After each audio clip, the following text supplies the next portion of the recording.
All right, Tom, mystery team. Where do you want to turn the spotlight? I will go with a team that I think, like you said, the top 12 will be easy. But this is a team I think could start the year in the top 12. And I'm not sure it's going to finish there. Michigan State. Mm-hmm. Like, if you look at everything that happened with them last year, a lot of stuff went right. Like they hit a grand slam on the transfer portal with Kenneth Walker, who came in, had a terrific season. The offense was very good. Mel Tucker, everything went well.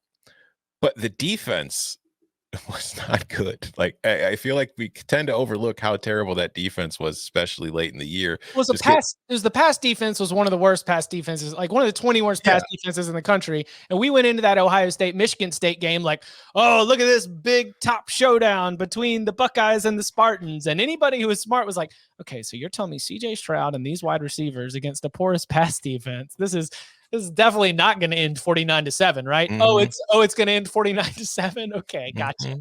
And this is also a team that played in a lot of close games and came out on the right end of a lot of close games. And we see that sometimes, that could kind of course correct itself. So I think Michigan State is a team that is going to come into 2022 with a lot of high expectations that it could live up to.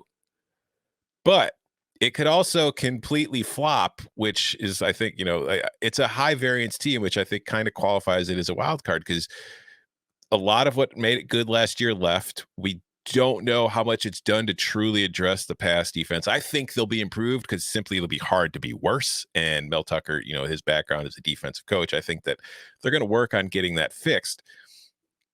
But I just don't know if I'm at a place with Michigan State just yet where I expect them to be the team that they were last year. When you look at their schedule, they get Western Michigan, the team that beat up Pitt last year and kind of destroyed that. Akron will be a win, but at Washington, maybe a possible future Big Ten game.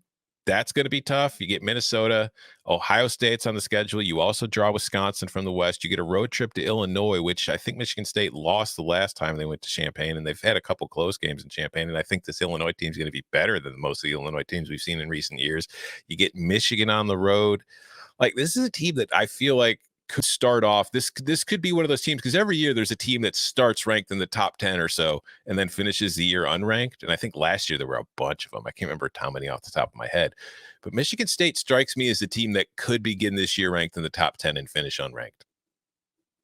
I've seen them they are a team that because they went to and won a New Year's Six bowl game and because they had this double-digit win total, they are one of the first teams that a lot of pollsters are going to grab once they run out of the usual suspects. And that is a little bit of a familiar theme.